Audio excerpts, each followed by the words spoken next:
ఆయనతో జీవించే భాగ్యం ఇచ్చాడు. కాబట్టి ఈ దినము దేవుని యొక్క వాక్యాన్ని మనం ధ్యానం చేద్దాం. మొదటిగా చూడండి, కొరింథీ రాసిన 2వ పత్రిక 6వ అధ్యాయం 18వ వచనాన్ని మనం చదువుకుందాం. అపోస్తలుడైన పౌలు కొరింథీ సంఘానికి రాసినటువంటి 2వ పత్రిక 6వ అధ్యాయం 18వ వచనం చదువుదాం. మనము జీవం గల దేవుని ఆలయమై ఉన్నాము. అందుకు దేవుడు ఇలాగ సెలవిచ్చున్నాడు, నేను వారిలో నివసించి సంచరింతును, వారికి నేను దేవుడినై ఉందును, వారు నాకు ప్రజలై ఉందురు. కావున మీరు వారి మధ్య నుండి బయలు వెళ్ళి ప్రత్యేకముగా ఉండండి, అపవిత్రమైన వాటిని ముట్టకూడదని ప్రభు చెప్పుచున్నాడు. మరియు నేను మిమ్మల్ని చేర్చుకుందును, నేను మీకు తండ్రినై ఉందును, కుమారులను కుమార్తెలై ఉందురని సర్వశక్తి గల ప్రభు చెప్పుచున్నాడు. చాలు. దేవుడి మాటలు మన దేవుళ్ళ దీవించును గాక. ఆమె చిన్న ప్రార్థన చేసుకుందాం. తలలో వంచి అందరూ కూడా ప్రార్థనలు ఏకీభవించండి. పరమ తండ్రి, పరిశుద్ధుడా, నీ ఘనమైన శ్రేష్టమైన నామానికి స్తోత్రాలు, వందనాలు. నీ సన్నిధిలో ఈ విధంగా చేరి స్తుతించుటకు ప్రభా, అయ్యా మా అందరికీ మీరు ఇచ్చిన యోగ్యత, ఈ ధన్యత కొరకు వందనాలు. ఏ మంచి లేని వారు, ఏ యోగ్యత లేని వారు, నీ స్వరక్తం ఇచ్చి మమ్మల్ని కన్నావు ప్రభా. నీ విడుదలగా చేసుకొని ఈ విధంగా నేను ఆరాధించే కృపా ధన్యత మాకు ఇచ్చినందుకు స్తోత్రాలు చెల్లిస్తూ, ఈ శ్రేష్టమైన సమయంలో మీరే మాతో మాట్లాడి మనం దీవించమని, మీ రక్త ప్రోక్షణ మా మీద నుంచి మనం బలపరచమని యేసు నామములో వేడుకొనుచున్నాము తండ్రి. ఆమేన్. హల్లెలూయా, హల్లెలూయా. మంచిది పిల్లరా, మరొకసారి దేవునికి మహిమ చెల్లిస్తూ కూడా వచ్చి మీ అందరికీ కూడా నా హృదయపూర్వక వందనాలు తెలియజేస్తున్నాను. మరి రోజు రోజుకు పలచబడుతున్నారు. ఒకరోజు ఒకళ్ళు వస్తే ఒకరోజు ఒకళ్ళు ఆగిపోతున్నారు. మరి సంఘం అంతా మనం ఉంది కొద్దిమందిని దేవుడు మరి దీవించాలని ఆశపడ్డప్పుడు చిన్న మంద భయపడకు, నేను మిమ్మల్ని పెద్ద మందగా చేస్తాను. అయితే మనం ఏం చేయాలి? భయపడక అందరము క్రమంగా దేవుని సన్నిధిలో ఉండాలి. అదే దేవుడు కోరుతుంది. కాబట్టి చూడండి, ఈ దినం ప్రభు మనకి ఇచ్చిన వాగ్దానాన్ని మనం గమనిస్తే సామెత గ్రంథం క్షమించండి 2వ కొరింథీ రాసిన పత్రిక 6వ అధ్యాయం 18వ వచనం మనం చదువుకున్నాం. ప్రభు అంటాడు, నేను మీలో నివసించి సంచరిస్తాను, నేను వారిలో నివసించి సంచరిస్తాను, నేను వారికి దేవుడినై ఉంటాను, వారు నాకు ప్రజలై ఉంటారు. కావున మీరు వారి వద్ద నుండి బయలు వెళ్ళి ప్రత్యేకంగా ఉండండి, అపవిత్రమైన మాట ముట్టొద్దు అని ప్రభు చెలవిస్తున్నాడు. మరియు నేను మిమ్మల్ని చేర్చుకుందును, మీకు తండ్రినై ఉందును, మీరు నాకు కుమార్తెలై ఉందురని సర్వశక్తి గల ప్రభు చెప్పుచున్న మాట ఏంటంటే, నేను మీకు తండ్రినై ఉంటాను, మీరు నాకు కుమార్తెలై. ప్రభు ఈరోజు మనతో మాట్లాడుతున్నమాట, ఆయన మనకు తండ్రిగా ఉంటాడు, మనం ఆయనకి ఎలా ఉన్నామంట? కుమారులుగా, కుమార్తెలుగా. గమనించాలి, లోకంలో మన కన్నా తల్లిదండ్రులు ఉన్నారు. నవమాసాలు మోసి కన్నా తల్లి, ఆ తర్వాత మనల్ని భుజాల మీద మోసుకొని ప్రతి బాధ్యతను మోసుకొని మనం నడిపించే తండ్రి మనకున్నాడు. కాబట్టి వారి గురించి కూడా బైబిల్లో రాయబడింది. చూడండి, ఎఫెసీ పత్రిక ఒక మాట చదువుదాం. 6వ అధ్యాయం 2వ వచనం చదవండి. అపోస్తలుడైన పౌలు ఎఫెసీయులకు రాసిన పత్రిక 6వ అధ్యాయం 2వ వచనం. నీకు మేలు కలుగునట్లుగా నీ తండ్రిని తల్లిని సన్మానించు. అప్పుడు నీవు భూమి మీద ఏమవుతావు? దీర్ఘాయుష్మ. కాబట్టి నిన్ను జన్మనిచ్చినటువంటి తల్లిదండ్రులు ఏం చేయాలి? మనం సన్మానించాలి. సన్మానించేవారుగా ఉండాలి. అంటే సన్మానించడం అంటే ఏం చేయాలి? వాటిని కూర్చోబెట్టి పోల్దన్న వారి మీద వేసి శాల్వా కప్పాల. సన్మానం అంటే అదే కదా, చెప్పాలి. అది కనపడుతున్నటువంటి సన్మానం. నలుగురు పిలుచుకొని మా తల్లిదండ్రులు మేము సన్మానిస్తున్నామండి, వారు మమ్మల్ని పెంచి పోషించారు, పెద్దవాళ్ళని చేశారు, గొప్పవాళ్ళుగా చేశారు అని మనం అనేకులు పిలిచి సన్మానించేటువంటి కార్యక్రమం మనం చేపడతాం. ఇక్కడ సన్మానం అంటే అది కాదు, కానీ లేకపోతే అది లిటరల్గా కనపడుతున్నది. కానీ నిజంగా సన్మానించడం ఏంటంటే తండ్రికి మనం ఏమవ్వాలి? లోబడాలి. తల్లిదండ్రులు చెప్పిన మాట మనం వినాలి. వారికి ఎప్పుడైతే విధేయత చూపుతామో, వారికి ఎప్పుడైతే లోబడతామో, అదే వారిని సన్మానించినట్టు. మాట వినటమే సన్మానించటం అనే మాట, వారిని గౌరవించటం.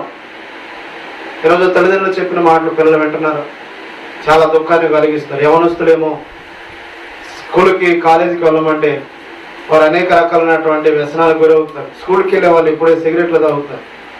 ఆ తర్వాత కాలేజీకి వెళ్ళేటువంటి వారికి వాళ్ళకు ఉన్నటువంటి క్లాసులను బట్టి ఈ ఆన్లైన్ క్లాసులు అంటే ఫోన్ కొనిస్తే ఆ ఫోన్ చేత తల్లిదండ్రులను చాలా దుఃఖపెడతారు. అనేకమైన నీచమైనటువంటి వ్యర్థమైన వాటిని చూస్తూ ఎక్కువ సమయాన్ని ఫోన్లోనే గడుపుతున్నారు. చివరికి ఆ ఫోన్లో గడుపుతూ వారు సమయాన్ని మర్చిపోతారు. తింటలేదు సరిగా, చక్కగా చదువుకోవట్లేదు. మరి చదువులో తీరా ఎగ్జామ్ సమయానికి వచ్చేసరికి ఆ సమయంలో కష్టపడుతున్నారు, కానీ అందరూ ఏమైపోతున్నారు? ఫెయిల్ అయిపోతున్నారు. కాబట్టి చదువుకున్న పిల్లలను బట్టి ఆ తల్లిదండ్రులు ఎంతో వారి ఆస్తులు అమ్మి వారు కడుపు మార్చుకునే పిల్లలు చదివిస్తుంటే ఆ యొక్క చదువు ద్వారా తల్లిదండ్రులను గొప్ప చదువులు చదివి మంచి ఉద్యోగాలు చేసి తల్లిదండ్రులకు పేరు తేవలసిన బిడ్డలు ఏం చేస్తారు?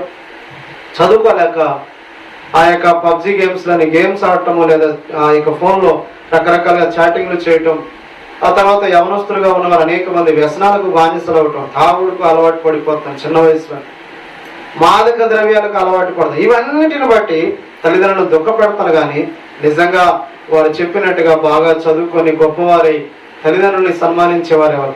ఈ మధ్య మనం చూసాం. ఇప్పుడు ప్రస్తుతానికి మన గుంటూరులోనే ఆమె ఎస్పీ గాను లేదా ఎన్నో చేస్తుంది. వారి తండ్రి ఒక పోలీస్ అధికారి, ఆయన కంటే ఆమె మరొక అధికారంలోకి, గొప్ప అధికారంలోకి ఆ యొక్క వాళ్ళ కుమార్తె పోలీస్ అయింది.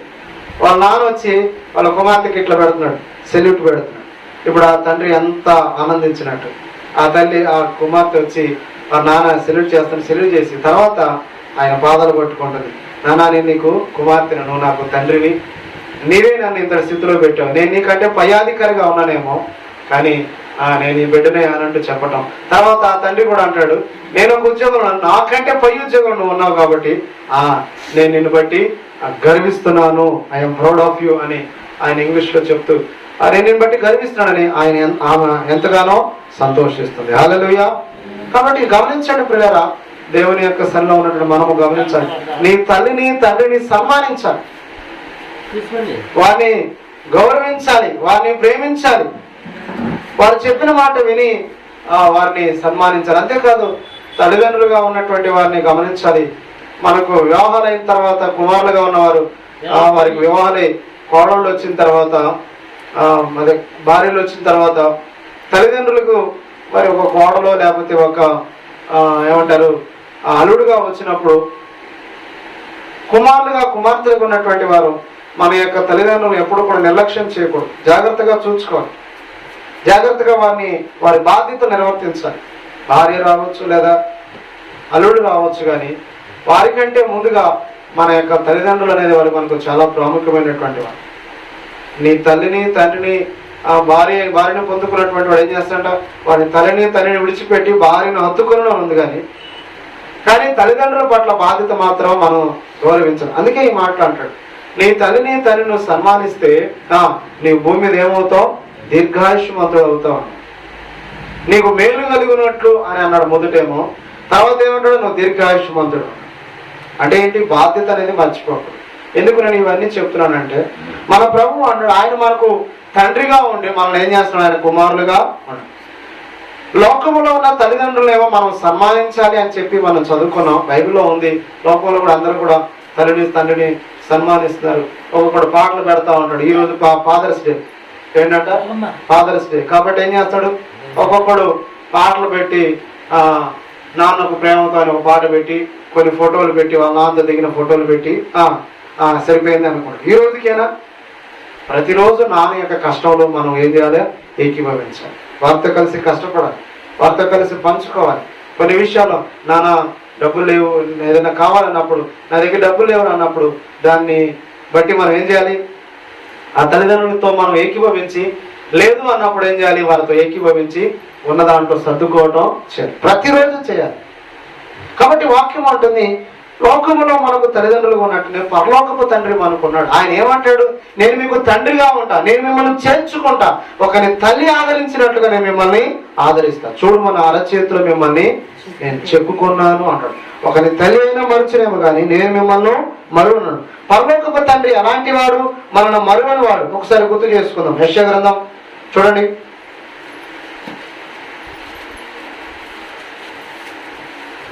49వ అధ్యాయం 14వ వచనం. అయితే సీయోను, యెహోవా నన్ను విడిచిపెట్టి ఉన్నాడు, ప్రభు నన్ను మరచున్నాడు అనుకొనుచున్నది. స్త్రీ తన గర్భమును పుట్టిన బిడ్డలైన కరుణింపకుండా తన చంటి పిల్లలను మరుచునా? వారైనా మరుచుదురు కానీ నేను నిన్ను మరువను. చూడు, మన అరచేతుల మీదనే నిన్ను చెక్కి ఉన్నాను, నీ ప్రాకారము నిత్యము నా ఎదుట ఉన్నవి. చూసారా? నిత్యము మన ప్రాకారం అంట దేవుని ఎదుట. ప్రాకారం అంటే నువ్వు ఎక్కడికి వెళ్తున్నావు, ఏ పని చేస్తున్నావు, ఏ సమయంలో ఎక్కడున్నావు, ఇవన్నీ కూడా దేవుని కనపడతా ఉన్నాయంట. హల్లెలూయా. ఇలా చూసుకుంటే చాలు, మనం ఏం చేస్తున్నాం అన్ని కూడా దేవునికి అర్థమైంది. ఎందుకని? ఆయన అరచేతులు మనల్ని చెక్కుకొని ఉన్నాడు. అంటే పరలోకపు తండ్రి మనము గ్రహిస్తే ఆయన మన పరలోకపు తండ్రి, మనల్ని పుట్టించిన వాడు, మనను ఈ భూమి మీద తన పోలిక తన స్వరూపం చేసినాడు మనం గ్రహిస్తే, ఆ పరలోకపు తండ్రి నిన్ను నన్ను ఎన్నడూ మర్చిపోడు. ఒకవేళ నవమాసాల వస్తున్న తల్లిదండ్రులైనా మరిచే పరిస్థితి వస్తున్నాయి, కానీ ఆయన మాత్రం మరువుడు అంట. దేవునికి స్తోత్రం. ఎందుకంటే నీ తల్లి గర్భంలో నిన్ను నిర్మించిన వాడు ఆయనే. చప్పట్లు కొట్టి దేవుని మహింపరచుదాం. హల్లెలూయా. నిన్ను నిర్మించిన వాడు, నీ సృష్టికర్త అయిన వాడు నీకు ఇలాగ సెలవిస్తున్నాడు, లేదా నిన్ను జ్ఞాపకం చేస్తాడు. చూడండి, 44వ అధ్యాయం యెషయా గ్రంథంలోనే 2వ వచనం. నిన్ను సృష్టించి గర్భంలో నిర్మించిన వాడు, నిర్మించి నీకు సహాయం చేయబడిన యెహోవా ఇలాగ సెలవిస్తున్నాడు, నా సేవకుడవు యాకోబు, నేను ఏర్పరిచిన యేషువును భయపడకుము అంటున్నాడు. వింటున్నారు పిల్లగా? నిన్ను సృష్టించి గర్భములను నిర్మించిన వాడు మన దేవుడు. ఎందుకు ఆయన పరలోకపు తండ్రిగా మనం ఆయన కుమారుల కుమార్తెలుగా చేస్తున్నాడు అంటే, తల్లిదండ్రులుగా ఉన్నటువంటి వారిని వారి దగ్గర వారితోనే మనం జన్మించాం, కానీ వారి గర్భంలో మనల్ని పెట్టిన వాడు ఎవడు అంటే దేవుడు. హల్లెలూయా. ఆయనే లేకపోతే మన తల్లి లేదు, తండ్రి లేదు, ఆయన కడుపులో పుట్టిన మనము కూడా లేదు. గమనించాలి. మంటికి మన్నుగా ఉన్న మన జీవితాలను దేవుడు ఎంతగానో ప్రేమించి తన పోలికన తన స్వరూపమున ఆది అందు మన యొక్క తల్లిదండ్రులుగా ఆది పురుషులుగా ఉన్నటువంటి ఆదము సృజించాడు. వారి ద్వారా ఈ భూమి మీద అనేక మందిని జన్మింపచేశాడు. కాబట్టి గమనించాడు ప్రియులారా, నీ పరలోకపు తండ్రిని మనం ప్రేమించాలి. లోకంలో ఉన్నటువంటి తల్లిదండ్రులే మనం సన్మానిస్తే దేవాది దేవుడిని ఇంకెంతగా మనం సన్మానించాలి, ఎంతగా గౌరవించాలి, ఎంతగా ప్రేమించాలి, ఎంతగా ఆయనకు లోబడాలి. చూడండి, అదే మాట హెబ్రీ పత్రికలో పౌలు అంటాడు. బాగా గమనించాలి ఈ మాటలు. 12వ అధ్యాయం హెబ్రీ పత్రిక 12వ అధ్యాయం 7వ వచనం. శిక్షాఫలం పొందుటకే మీరు సహిస్తున్నారు, కానీ దేవుడు కుమారుడుగా మిమ్మల్ని చూచుచున్నాడు. తండ్రి శిక్షంపని కుమారుడు ఎవడు? కుమారులైన వారందరూ శిక్షలో పాలు పొందుతున్నారు, మీరు పొందని యెడల దుర్బీజులే కానీ కుమారులు కాదు. మరియు శరీర సంబంధమైన తల్లిదండ్రులు మనకు శిక్షకులై ఉండి వారి యందు భయభక్తులు కలిగి ఉంటుంది. అట్లయితే ఆత్మలకు తండ్రి అయిన వారిని మరి ఎక్కువగా లోబడి బ్రతుకుచుండవాలని కదా. హల్లెలూయా. మన ఆత్మకు తండ్రి, మనం సృజించిన వాడు, తన పోలిక చేసిన వాడు, తల్లి గర్భంలో మనల్ని నిర్మించినటువంటి వాడు, మనల్ని ఏర్పరచుకున్నవాడు. అందుకని దావీదు గర్భవాసిని మొదలుకొని నాకు ఆధారము నీవే కదా. గర్భవాసిని మొదలుకొని మళ్ళా అంటాడు అదే దావీదు, నేను నా తల్లి గర్భంలో రూపింపబడక ముందే నువ్వు నన్ను ఎరిగితివి, నువ్వు నన్ను నిర్మించే రీతికి చూడగా నాకు ఆశ్చర్యము కలిగించు. రెండవది, నాకు నియమింపడిన దినములో ఒకటైనా కాకముందే అవన్నీ నీ గ్రంథములో లిఖితమైనవి అంటాడు. దేవునికి స్తోత్రం. మన గురించినటువంటి లెక్క అంతా కూడా, లేదా మనం ఎప్పుడు పుడతామో, ఎప్పుడు మనం ఏం చేస్తామో, లేదా మన పుట్టుక మొదలుకొని మరణించేంత వరకు ప్రతిరోజు అనుదినము మన యొక్క లెక్క అంతా కూడా ఆయన జీవన గ్రంథంలో ఏమైనా అంట లిఖించబడి. ఎప్పుడు అర్థమైంది ఇది? పరలోకపు తండ్రిని మనం గుర్తెరిగినప్పుడు, సృష్టికర్తైన దేవుడు మనం గుర్తెరిగినప్పుడు, తల్లి గర్భంలో మనం నిర్మించిన దేవుడు మనం జ్ఞాపకం చేసినప్పుడు. యోబు అంటాడు, నీ చేతులను నిర్మించాను, నీ చేతుల నాకు రూపి ఏర్పరచను అంటాడు. మనకు రూపాన్ని ఏర్పాటు చేసింది ఎవరు? దేవుడే. నీ తల్లి కూడా తెలియదు, లేదా మన కన్నా తల్లి కూడా తెలియదు మనం ఏ రూపంలో ఉంటాం, ఎట్లా నిర్మించకూడదు తెలుసా?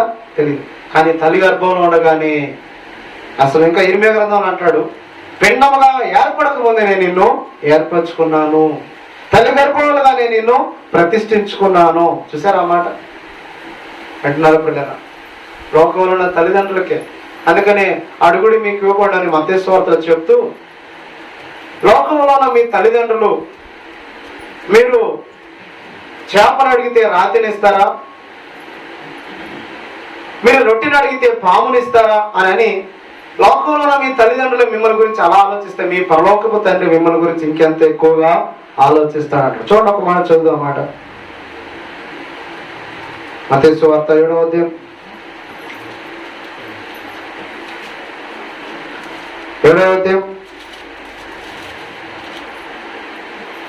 9వ వచనం. మీలో ఏ మనుషుడైనా తన కుమారుడు తన రొట్టెని అడిగిన ఎలా వానికి రాతినిచ్చునా, చేపను అడిగితే పామునిచ్చునా? మీరు చెడ్డవారి నుండి కూడా మీ పిల్లలకు మంచి ఎరిగి ఉండగా పరలోకమందున్న మీ తండ్రి ఎవరంట? పరలోకంలో ఉన్న మన తండ్రి. ఒక మాట చెప్పంటారా? మన నవమాసం మోస్తున్న తల్లిదండ్రులు మనం మర్చిపోతారు, లేదా మనం మరిచి వారు చనిపోతారు. కానీ గొప్ప మాట, మన పరలోకపు తండ్రి మాత్రం నీతో నాతో నిత్యము ఉంటాడు. హల్లెలూయా. నిత్యము మనల్ని ఆదరిస్తాడు. ఇదిగో నీతో నిత్యము ఉండటానికి వేరొక ఆదరణకర్తను మీ వద్దకు పంపిస్తున్నాను, ఆయన మిమ్మల్ని ఆదరించును. హల్లెలూయా. పరిశుద్ధాత్మ దేవుడు మనల్ని ఆదరిస్తాడు. పరిశుద్ధాత్మ దేవుడు మనల్ని సర్వసత్యములకు నడిపిస్తాడు. పరిశుద్ధాత్మ దేవుడు మనకు నీతిని గురించి, మన పాపముల గురించి, తీర్పును గురించి మనల్ని ఒప్పింప చేస్తూ ఉంటాడు. ప్రకారం నిత్యము మనతో ఉండుటకు పరిశుద్ధాత్ముడు మనతో ఉన్నాడని గమనించాలి. కూడా మళ్ళా అంటాడు యేసు ప్రభుల వారు మార్కు సువార్త 16వ అధ్యాయం చివరిలో అంటాడు, మీరు సర్వలోకానికి వెళ్ళి సర్వ సృష్టికి సువార్త ప్రకటించండి. ఇదిగో యుగ సమాప్తి వరకు నేను మీతో కూడా ఉన్నాను, సదాకాలం మీతో ఉన్నాను. మన తల్లిదండ్రులు సదాకాలం మనతో ఉంటారా? ఉండలే. 60 ఏళ్ళు, 70 ఏళ్ళు, 80 ఏళ్ళు. నిన్న మొన్న నరేంద్ర మోడీ గారు వారి తల్లికి నమస్కరిస్తున్నాడు. నమస్కరించి వారి తల్లి దగ్గర దీవెనలు పొందుకున్నాడు. సందర్భం ఏంటంటే ఆమెకు 100వ సంవత్సరం వచ్చింది. ఎంత? పుట్టినరోజు 100వ సంవత్సరం. ధన్యురాలు కదా. 100 సంవత్సరం. బైబిల్లో మనం కూడా అబ్రహాము కానీ, ఆ తర్వాత మోషే కానీ, లేకపోతే అబ్రహాం తర్వాత ఉన్నటువంటి అనేక మంది 900 ఏళ్ళు బ్రతికినటువంటి వారు ఉన్నారు. కొన్ని వందల సంవత్సరాలు బ్రతికించాడు దేవుడు. ఇలా గమనించండి. ఈ ఉదయకాల సమయంలో నేను గమనించాల్సిన విషయం ఏంటంటే, మనం పరలోకపు తండ్రిని మనం గుర్తెరిగి ఆయన ఆరాధిస్తూ ఉంటే, ఆయన్ని వెంబడిస్తూ ఉంటే, ఆయనకు మనం లోబడుతూ ఉంటే, ప్రభు మన జీవితంలో ఏది కొదవ లేకుండా మనకు చేస్తాడు. హల్లెలూయా. మళ్ళా చెప్తున్నాడు, ఈ భూలోకంలో మనకున్న తల్లిదండ్రులను సన్మానించాలి, వారికి లోబడాలి. అంతకన్నా ఎక్కువగా మీ పరలోకపు తండ్రి, ఆత్మల కాపరైనటువంటి తండ్రి, మన ఆత్మల తండ్రి అయినటువంటి దేవునికి మరింత ఎక్కువగా మనం ఏమవ్వాలంట? లోబడాలి. చూడండి, ఇంకొక మాట మనం గమనిద్దాం. ఒకసారి ఇర్మియా గ్రంథం 31:9 చూడండి.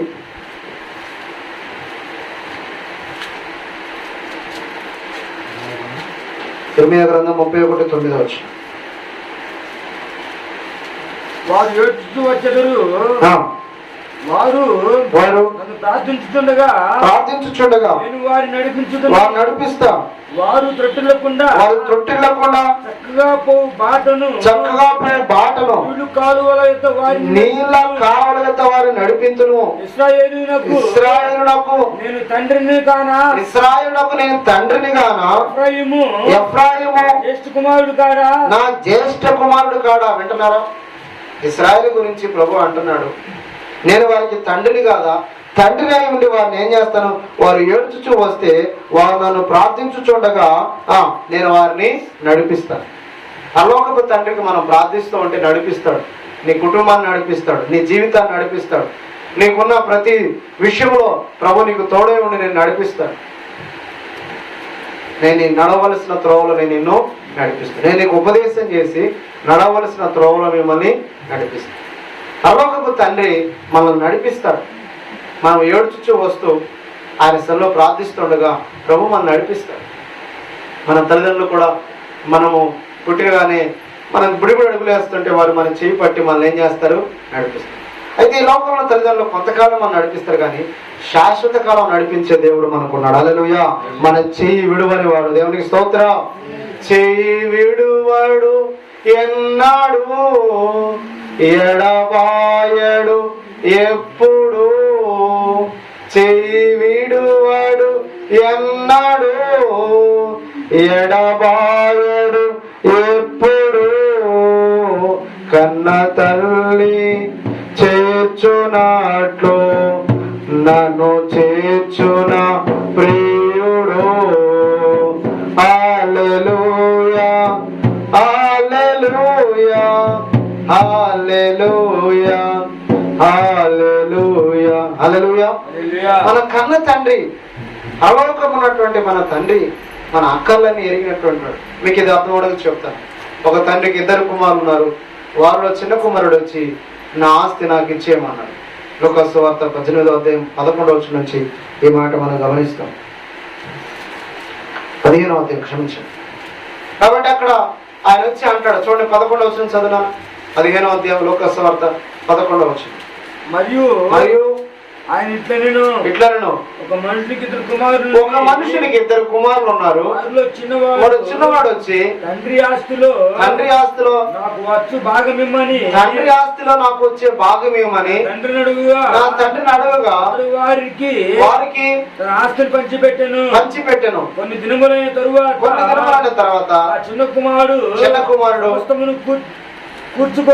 సమస్తమును కూర్చుకొని దూరదేశంలోకి ప్రయాణమైపోయాను. అక్కడ తన ఆస్తిని వ్యాపార వలన పాడు చేసాను. అంతయు ఖర్చు చేసిన తర్వాత గొప్ప కరువు రాగా ఆ దేశంలో గొప్ప కరువు వచ్చింది. వారు ఇబ్బంది పడసాగి వెళ్ళి ఆ దేశస్తుల్లో ఒక చెంత చేరను. వెళ్ళి ఒక దేశస్తులో ఒక చెంత చేరాడు. అతడు పందులు మేపుటకు పొలంలోనికి వాడిని పంపాను. తన పొలంలోకి వాడిని పంపాను. పందులు తిను పొట్టుతో కడుపు నింపుకొని ఆశపడును గాని, కడుపు నింపుకోవడానికి ఆశపడ్డాడు గాని ఎవడును ఏమి ఇవ్వలేదు. నా వైపు చూస్తారా? చిన్న కుమారుడు, 2 కుమారులు. ఒక కుమారుడు ఏం చేశాడు? తండ్రి దగ్గర నా ఆస్తి నాకు వచ్చే ఆస్తి నాకు ఏమన్నాడు. అదేంట్రా, నీకు నేనేం తప్పు చేశాను, నువ్వు నాకేం మాట, నాకు కావాల్సిన నాకే అంతే. కొన్ని దినముల తర్వాత అంతా కూర్చుకున్నాడు. ఈ లెక్కలన్నీ తేలిన తర్వాత పొలంలో వచ్చే తనకు వచ్చే వాటా తీసుకున్నాడు, ఇంట్లో వచ్చే వాటా తీసుకున్నాడు, బంగారంలో వాటా తీసుకున్నాడు, ధనములో వాటా తీసుకున్నాడు, ఇంకెక్కడెక్కడ వచ్చి అన్ని కూడా తీసుకొని దూరదేశాంతరము వెళ్ళిపోయాడు. అక్కడ దుర్వ్యాపారం చేత తన ఆస్తి అంతా కూడా ఏం చేశాడు? పాడు చేసు. బాగా వినాలి. ఆ తర్వాత ఆ దేశంలో ఏమొచ్చిందంట? కరువు వచ్చింది. కరువు వస్తే ఒకానొక వ్యక్తి దగ్గరికి వెళ్ళి అక్కడ చేరాడు. అక్కడ ఎందుకు చేరాడు? పందులు మేపడానికి చేరాడు. పందులు తినే పొట్టుతో తన కడుపు నింపుకొనసాగాడు కానీ ఎవడు కూడా ఆయనకి ఏమీ అట్లా.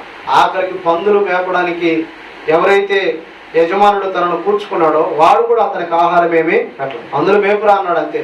ఏం తింటామని కూడా అడగలేదు, పెట్టలేదు. అందుకే అంటాడు. కాబట్టి ఇంత భయానకమైన పరిస్థితి అతనికి ఏర్పడిన తర్వాత ఆ తర్వాత ఏమంటాడు చూడండి. అయితే బుద్ధి వచ్చింది. వాడు నా తండ్రి వద్ద ఎంతో మంది కూలివాండ్రకు అన్నము సమృద్ధిగా ఉన్నది. నేనైతే ఇక్కడ ఆకలికి చచ్చిపోతున్నానని నేను లేచి నా తండ్రి వద్దకు వెళ్ళి తండ్రి నేను పరలోకమునకును విరోధముగాను నీ ఎదుట పాపము చేసి ఇక మీదట కుమారుడని అనిపించుకునేటకు యోగ్యుడు కాను. వింటున్నారా పిల్లరా? బుద్ధి వచ్చినప్పుడు వింటున్నారా? పరలోకపు తండ్రి నుంచి భూలోకానికి వచ్చాం మనం కూడా. చూడండి, ఈ లోకానికి వచ్చాం. ఈ లోకానికి వచ్చినాక తండ్రిని మరిచిపోయాం. దేవుడు మనకు ఆరోగ్యం ఆయుష్ని ఇచ్చి పుట్టిస్తే, నేను ఒక దగ్గరికి వెళ్ళి మిషన్ కుట్టించడానికి, ఈ చొక్కాలు కుట్టించడానికి వెళ్తే మిషన్ కాడికి ఆయన మిషన్ చొక్కాలు కుట్టాడు, ఇచ్చాడు. ఇస్తే డబ్బులు ఇచ్చా. ఏంటంటే చాలా తక్కువ ఇచ్చారా? నేను అన్నాను, ఇగో పాష్ గారినండి కొంచెం చూసుకొని వెళ్ళండి అని అంటే ఆయన అన్నాడు, ఆయనకి ఏం లేదు, నేను కూడా నీతో పాటు తెల్ల చొక్కాలు వేసుకొని దిగాలి ఎట్టయితే అన్నాడు. అనగానే నేను ఏమండి మీరు ఎందుకు అన్నారు ఆ మాట? కావాలి నేను డబ్బులు ఇస్తాను, మీరు అట్లా అనొద్దు అని అంటే, అట్లా అనొద్దు కాదండి, నేను మిమ్మల్ని కించపరుస్తూ అనలేదు, నేను అనాల్సినటువంటి మాట ఏంటంటే, నేను అంటున్న మాట ఏంటంటేనని ఆయన మొదలుపెట్టి అంటాడు. ఏమని తెలుసా? దేవుని దగ్గర నుంచి వచ్చేటప్పుడు అంట మనం అందరం కూడా దేవునితో ఏమంటాం, నీ కోసం బ్రతుకుతామని వస్తామంటే ఈ లోకాన్ని, నీ కొరకే జీవిస్తాము, నీ పని చేస్తాము అని వస్తామంట. వచ్చిన తర్వాత మనం ఏం చేస్తాం? వచ్చిన సంగతి మర్చిపోయి మన ఇష్టానుసారంగా బ్రతుకు అంటున్నారా? తండ్రి దగ్గర నుంచి ఆస్తి పొందుకొని వచ్చినటువంటి వాడు దుర్వ్యాపారం చేత మొత్తం పోగొట్టుకున్నాడు. ఆస్తి సంపాదించుకుని వచ్చిన వాడు ఏం చేయాలి? ఇంకా సంపాదించి, ఇదిగో చూడానా నీకు దూరమైన నేను బాగా సంపాదించాను, బాగా కూడబెట్టుకున్నాను, నీకు దూరమయ్యాను కానీ ఆస్తులను సంపాదించిన కానీ నీవు లేని లోటు నాకు లోటుగానే ఉందయ్యా, నేను నీ దగ్గరికి వస్తానని చెప్పేసి తిరిగి తండ్రి చేత కాలేదు. ఏం చేశాడు? దుర్వ్యాపారం చేత అంతా పోగొట్టుకున్నాడు. మనం కూడా చూడండి, పరలోకపు తండ్రి చేత ఈ భూమి మీద సూచించబడ్డాం. మనము తల్లి గర్భం నుంచి భూలోకానికి వచ్చిన మనము దేవుణ్ణి మహిమపరచాల్సింది, తల్లిదండ్రులను సన్మానించింది. అటు జన్మనించిన తల్లిదండ్రులను సన్మానించట్లేదు, పరలోకపు తండ్రిని సన్మానించాలి. ఇష్టానుసారంగా బ్రతుకుతున్నాం. కాబట్టి బుద్ధి వచ్చినప్పుడు, ఇతరులాగా బుద్ధి వచ్చినప్పుడు ఇప్పుడు ఏమన్నాడు? నా తండ్రి ఇంట అనేక మందికి ఆహారం ఉన్నది, తినడానికి అనేక మందికి తిండి ఉంది, నేనైతే ఇక్కడ ఆకలికి చచ్చిపోతున్నాను.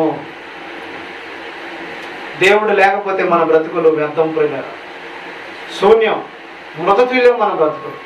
అందుకని నాకు వేరుగా ఉండి మీరేమీ చేయండి. ఈరోజు దేవుడు లేడు కానీ ఆస్తులు అంతస్తులు ఉన్నాయి, ఏమి లేదు, సమాధానం లేదు. దేవుడు లేడు, అందరూ ఉన్నారు కానీ ఏమి లేదు, ప్రేమ అనురాగాలు లేవు. దేవుని కలిగిన వ్యక్తి భూమి మీద ఏమీ లేకపోవచ్చు కానీ వాడు సంతోషిస్తాడు. హల్లెలూయా. దేవుని ప్రేమను బట్టి అందరినీ ప్రేమిస్తాడు, ఆఖరికి శత్రువులు కూడా ప్రేమిస్తా బ్రతుకుతాడు. Praise the lord. పెట్టారా? కాబట్టి వాడికి బుద్ధి వచ్చినప్పుడు తన తండ్రిని గుర్తు చేసుకున్నాడు. ఈరోజు నీవు నేను గుర్తు తెచ్చుకోవాలి, మన పరలోకపు తండ్రి ఉన్నాడు, ఆయన నన్ను పోషిస్తాడు, ఆయన నా తల్లి గర్భం నన్ను జన్మింపచేశాడు, నేను ఆయన కొరకు జీవించాలి, ఆయన మహిమార్థం జీవించాలని మనల్ని మనం బుద్ధి తెచ్చుకొని మన పాపాలు ఒప్పుకొని ప్రభు వైపు తిరగగలిగితే దేవునికి స్తోత్రం. నేను మీకు దేవుడినై ఉంటాను, మీరు నాకు కుమారులై ఉంటారు. నేను మీ మధ్య సంచరిస్తాను, నేను మీ మధ్య ఉంటాను, మీ మధ్య సంచరిస్తాను. దేవుడు సంచరిస్తున్నాడా మన కుటుంబాల్లో, మనం పనిచేసే చోట, మన ప్రయాణాల్లో దేవుడు మనతో ఉన్నాడా? ఆయన దూత మనకు కావలిగా ఉంటుందా? లేకపోతే మనం ఎలా బ్రతుకుతున్నాం ఆలోచించాలి. ఈ పరలోకపు తండ్రిని మనం గుర్తిరిగి ఆయనకు లోబడాలి. కాబట్టి ఏమన్నాడు? బుద్ధి వచ్చినప్పుడు ఆ తండ్రి, నా తండ్రి వద్దకు నేను వెళ్తాను అన్నాడు. అందుకనే ప్రభు పిలుస్తాడు, భారం మోస్తున్న సమస్త జనులారా నా యొద్దకు రండి, బుద్ధిగంత నివాసులారా నా వైపు చూచి రక్షణ పొందండి, ఆశీర్వాదములకు వారసులైన వారా మీరు బయట నిలబడేలా లోపలికి రండి అని మన తండ్రి మనల్ని పిలుస్తూ ఉన్నాడు. ఈరోజు ఎంతమంది సృష్టికర్త అయిన తండ్రిని గుర్తెరుగుతున్నారు? కన్న తల్లిదండ్రులే మర్చిపోయేవారుగా ఉన్నారు, కసాయి కుమారుగా కుమార్తెగా ఉంటున్నారు. చివరికి పరలోకపు తండ్రిని, ఆత్మల తండ్రిని, మనం సృజించిన సృష్టికర్తను ఎంతమంది గుర్తెరుగుతున్నారు? పిల్లలు ఎంతమంది గుర్తెరిగి, అయ్యా నువ్వు నాకు కావాలి, నువ్వు నాకు తండ్రిగా ఉండు, నేను నీ కుమారుడుగా ఉంటాను. ఇక్కడ ఈ యొక్క చిన్న కుమారుడు తప్పిపోయి చెప్తున్నాడు తండ్రికి ఏమని? అయ్యా నీ దృష్టికి పరలోకమును, నీ దృష్టికి నేను పాపము చేశాను, నేను నీ కుమారుడు అనిపించడం కూడా యోగ్యుడు కాదు. ఎప్పుడైతే ఈ పశ్చాత్తాపం కలిగి తండ్రిని తండ్రిగా గుర్తెరిగాడో, తండ్రి దగ్గర సమృద్ధి ఉందని గుర్తెరిగాడో, తండ్రి వైపు తిరగాలనుకున్నాడో, ఆ అనుభవం, ఆ పశ్చాత్తాపం అతను గొప్ప మార్పు కలిగి చేసింది. తీరా ఆ మాట అనుకున్న తడువునే బయలుదేరి తండ్రి వద్దకు వస్తున్నాడు. కనీసం ఒక పనివాడిగా ఉంటానని బయలుదేరి వస్తాడు. చూడండి, అలా వస్తున్న తండ్రి, ఆ తండ్రి వద్దకు వస్తున్న కుమారుని చూసిన తండ్రి ఏం చేశాడు చూడండి, చదవండి. నన్ను నీ కూలి వారిలో ఉపనగా పెట్టుకోమని అతనితో చెప్పుతున్నానుకొని లేచి తండ్రి యొద్దకు వచ్చాను. తన తండ్రి యొద్దకు వచ్చాడు. హల్లెలూయా. ఈరోజు తండ్రి యొద్దకు రావాలి, పరమ తండ్రి దగ్గరికి రావాలి, రక్షకుడైన క్రీస్తు యొద్దకు రావాలి, మన పాపాలు క్షమించి మన పరలోకం చేర్చే తండ్రి యొద్దకు రావాలి. పరమందున్న తండ్రిని మనం కలిగి ఉండాలి. అలా కలిగి ఉండకపోతే నువ్వు ఎన్నాళ్ళు బ్రతికినా, ఎన్ని సంపాదించండి, నీ బ్రతుకు వ్యర్థమే. ఒకడు లోకమంతా సంపాదించుకొని తన ప్రాణాన్ని పోగొట్టుకొని నరకానికి వెళ్ళాడంట. వానికి ఉపయోగం ఏమైనా ఉందా? లేదు. ధనవంతుడు ఊదారంగా వస్త్రాలు వేశాడు, బహుగా సుఖపడుతున్నాడు, కానీ వాడు చనిపోయిన తర్వాత ఎక్కడికి వెళ్ళాడు? నరకానికి వెళ్ళాడు. అగ్ని ఆరదు, పొరుగు చావు. వింటున్నారా పిల్లలు? అక్కడికి వెళ్ళి యాతన పడుతున్నాడు. పరలోకపు తండ్రిని మనం గుర్తిరగకపోతే, చిన్న కుమారులాగా మనకు పశ్చాత్తపడి తండ్రి యొద్దకు రాకపోతే మన జీవితాలు వ్యర్థమే. ఈరోజు నీ పరలోకపు తండ్రిని గుర్తిరిగావా? ఆ తండ్రిని గుర్తెరిగితే నీ తల్లిదండ్రులైన వారిని, నీకు జన్మనిచ్చిన తల్లిదండ్రులు సన్మానిస్తావు. వారు ఉంటే వారికి లోబడి బ్రతుకుతావు. వారితో కలిసి దేవుని వల్ల భయభక్తి కలిగి జీవిస్తావు. నేను నా ఇంటి వారు యెహోవాను సేవించదమని యెహోషువ అన్నట్టు, కొర్నేలు ఆయన ఇంటి వారందరితో కలిసి దేవుని వల్ల భయభక్తి కలిగినట్టుగా మనము కూడా మన తల్లిదండ్రులతో కలిసి భయభక్తి కలిగి ఉంటాం. ఒకవేళ తల్లిదండ్రులు లేకపోతే పరముందున తండ్రి నాకున్నాడు, నిన్ను విడువను, నిన్ను ఎడబాయను, నేను నిన్ను అనాథగా విడువను అని చెప్పిన దేవుడు ఉన్నాడని ధైర్యంగా ఈ లోకంలో బ్రతికి ఆయన వెంబడిస్తాడు. వచ్చావా పరలోకపు తండ్రి వద్దకు? రక్షణ పొందావా? పరలోకపు తండ్రికి లోబడి బ్రతుకుతున్నావా? ఆయన నిన్ను చూస్తున్నాడని, నీ స్థితిగతులన్నీ ఎరిగి ఉన్నాడని గమనించి పరిశుద్ధంగా బ్రతుకుతున్నావా? నీ పరలోకపు తండ్రి పరిశుద్ధుడు కనుక మీరును పరిశుద్ధులై ఉండండి.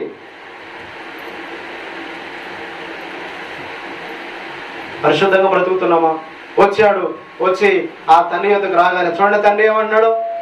వాడు ఇంకా దూరంగా ఉన్నప్పుడు, వాడు ఇంకా దూరంగా ఉండగానే తండ్రి వాడిని చూచి కనికరపడి పరిగెత్తి ఏం పడ్డాడంట ఆయన? కనికరపడి. నువ్వు తండ్రి యొద్దకు తిరగగానే దేవుడు నీ మీద కనికరపడతాడు. హల్లెలూయా. తిరుగుతున్నావా తండ్రి యొద్దకు? చాలా మంది దేవుని నమ్ముకున్నాం అంటున్నారు. పరలోకపు తండ్రిని ఆ తండ్రిగా స్వీకరిస్తున్నారా? తండ్రిగా ఆయన బాధ్యత మన మీద వహించినట్లుగా. అంటే ఏంటి? నీ స్వబుద్ధిని ఆధారం చేసుకోక నీ ప్రవర్తన అంతటి ఎంతో ఆయన అధికారానికి, ఆయన అనగా తండ్రి అయినటువంటి దేవుని అధికారానికి మనం ఒప్పుకున్నామా? చాలా మంది దేవుని నమ్ముకున్నా కానీ దేవుని చిత్తం మనలో జరగట్లా, మన చిత్తమే జరుగుతుంది. అందుకే ప్రభువా పిలిచేవాడు పరలోకములో చెరడు, నా తండ్రి చిత్తాన్ని నెరవేర్చేవాడని యేసు ప్రభువులు అంటారు. యేసు ప్రభువు ఈ లోకానికి వచ్చినప్పుడు ఆయన అంటాడు, నా చిత్తం నేను నెరవేర్చడానికి రాలా, నా తండ్రి చిత్తమే నెరవేర్చడానికి వచ్చాను. మరొక చోట యోహాను సువార్తలో చాలా చోట్ల తండ్రి తండ్రి అన్న మాట ఎక్కువసార్లు రాయబడింది. నా తండ్రి చిత్తం నెరవేర్చడానికి వచ్చాను, నా తండ్రి నాతో ఉన్నాడు కనుక నేను ఒంటరిని కాను అంటాడు. పరలోకపు తండ్రి మనతో ఉంటే మనం ఒంటరిని కాదు పిల్లలు. లోకమంతా ఒకటే మనం ఒంటరి చేసిన పరలోకపు తండ్రి మనకుంటే, సృష్టికర్తైన దేవుడు మనకుంటే, రక్షకుడైన క్రీస్తు మనతో ఉంటే మనం ఎన్నడూ ఒంటరి వారము కానే కాము. హల్లెలూయా. ఆ మాటలను ముగించడానికి ఇష్టపడుతున్నాను. ఇంకొక తండ్రి ఉన్నాడు మనకు. ఆయన ఎవరంటే సంఘములో ఉన్న కాపరి మనకు ఆత్మీయ తండ్రిగా ఉన్నాడు. హల్లెలూయా. ఈయన రాగానే అంత దూరం ఉండగానే కనికరపడ్డాడంట. కనికరపడి పరిగెత్తుకుంటూ వచ్చాడంట. చూసారా ఎంత గొప్ప ప్రేమ దేవుంది. హల్లెలూయా. నిన్ను నన్ను ప్రేమించి పరలోకం నుంచి లోకానికి వచ్చింది ఆ తండ్రి ప్రేమ. మనం ఆయన యొద్దకు వెళ్ళలేదు కానీ ఆయనే మన యొద్దకు వచ్చాడు. నశించిన దాన్ని వెతికి రక్షించడానికి యేసు ప్రభువు లోకానికి రక్షకుడుగా వచ్చాడు. మనం ప్రేమించే వాళ్ళే కాదు కానీ దేవుడే మనం ప్రేమించాడు. పాపంలో శాపంలో ఉండగా మనం ప్రేమించి ఆ తండ్రి మనల్ని చూస్తూ వచ్చాడు. చూడండి, బురదలో పడిపోయిన కుమారుడు, కింద పడిపోయిన కుమారుడు, తప్పిపోయిన కుమారుడు, వాళ్ళందరి దగ్గరికి వచ్చింది ఎవరు మొదట అంటే తండ్రి వచ్చాడు. అంత దూరంలో ఉండగానే తండ్రి పరిగెత్తుకుండా వచ్చాడు. బురదలో పడగానే ఆ బురద దగ్గరికి వెళ్తాడు. వేరే తల్లిదండ్రులకు వెళ్తా ఉంటారు కానీ, వేరే వాళ్ళు వెళ్తా ఉంటారు కానీ ఎవరు ఆ బురద నుంచి తెలియదు. తల్లే వచ్చి వాడిని ఏం చేసేది? ఆ బురద నుంచి తీసి వాడిని కడిగి ఆ బురదంతా ఆమెకున్న బయట చేత తల్లి కానీ లేదా తండ్రి కానీ కండం ఉంటే కండవ చేత తుడిసి తీసుకెళ్తుంది, లేదా ఇంటికి తీసుకెళ్ళి దగ్గర ఇల్లు ఉంటే ఇంటికి వెళ్ళి స్నానం చేయించింది. వాడు ఒకవేళ పెంటలో ఉన్నా, బురదలో ఉన్నా, ఎంతటి మురికిలో ఉన్నా వాడిని ఏం చేస్తుంది? ఆ తల్లి తండ్రి ఆ యొక్క కుమారుడి పట్ల ఎంతో బాధ్యతగా చేదరించుకోదు వాడిని. హల్లెలూయా. మన పరలోకపు తండ్రి కూడా నువ్వు ఎంతటి ఘోరమైన పాపివైనా నిన్ను నన్ను చేదరించుకోవాలి. ఆయన ఏమంటుంది? సార్, నా వైపు తిరగండి, నేను మీ వైపు తిరుగుతాను. మీ పాపాలు ఒప్పుకోండి, నేను వాటిని క్షమించి వేస్తాను, ఎన్నడూ జ్ఞాపకం చేసుకోండి. మీ పాపాలను అయితే ఒప్పుకోండి, మీ పాపాల మీద శిక్ష నేను భరిస్తా, నేను మిమ్మల్ని నీతివంతులుగా చేస్తాను. ఎంత గొప్ప తండ్రి మన దేవుడు. మన కొరకు ప్రాణం పెట్టిన తండ్రి మన దేవుడు. పరిగెత్తుకొని వచ్చాడంట. అందుల మధ్య తిరిగాడు కదా, ఎంత వాసన వస్తుంది, ఎంత భయంకరంగా ఉంటాడు. కానీ పరిగెత్తుకుంటూ వచ్చాడంట. పరిగెత్తుకొని వచ్చి మెడ మీద పడి చదువునా లేచి పరిగెత్తుకొని ఆ.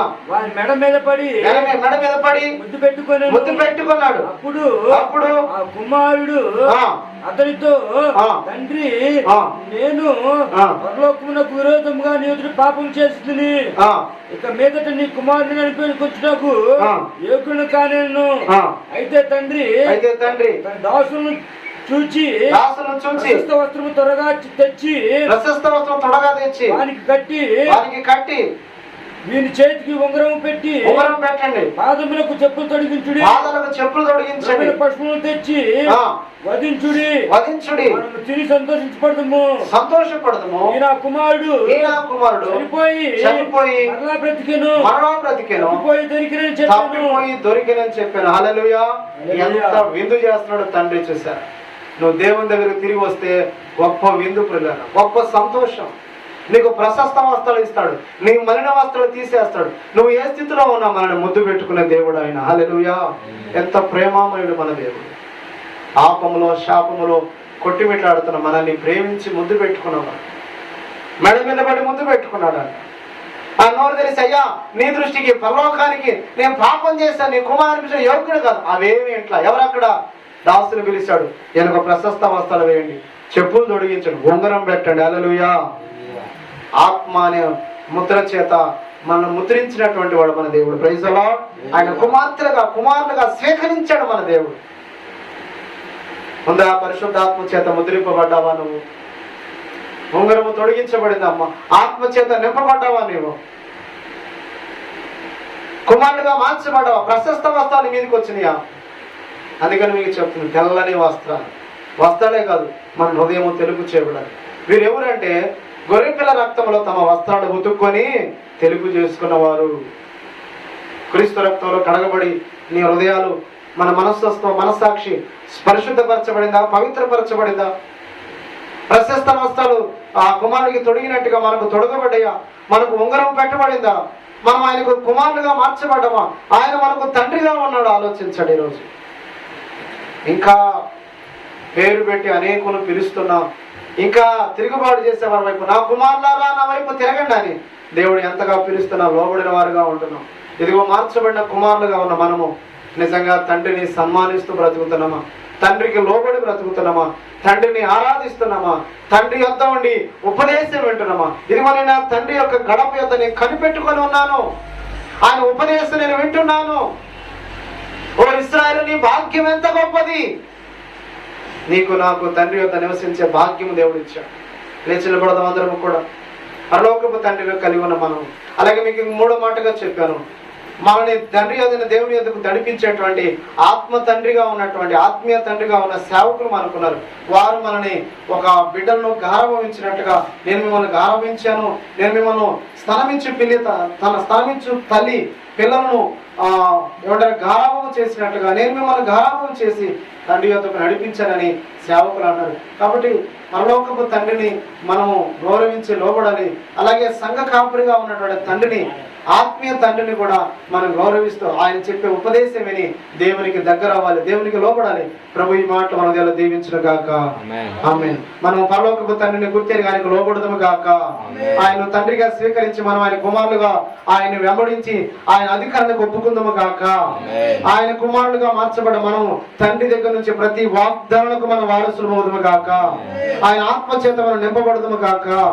ఆయన వాక్యానికి లోబడి పరలోకానికి సిద్ధపడదుము గాక.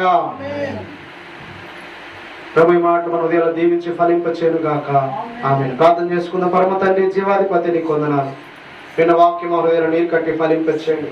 మా పరలోకపు తండ్రిగా మీరున్నారు తండ్రి. లోకంలో మాకు జన్మనిచ్చిన తల్లిదండ్రులు మేము సన్మానించాలను, అంతకన్నా ఎక్కువగా పరలోకపు తండ్రిగా ఉన్న నీకు మేము లోబడాలి, నీకు మేము విధేయత చూపాలి, నీ చిత్తం మేము చేయాలి. అప్పుడే మేము పరలోకం చేరగలుగుతాం ప్రభు. ఒక కుమారుడు తప్పిపోయి తిరిగి తన తండ్రి వద్దకు చేరినట్టుగా మేము కూడా ఈ లోకంలోకి వచ్చాం.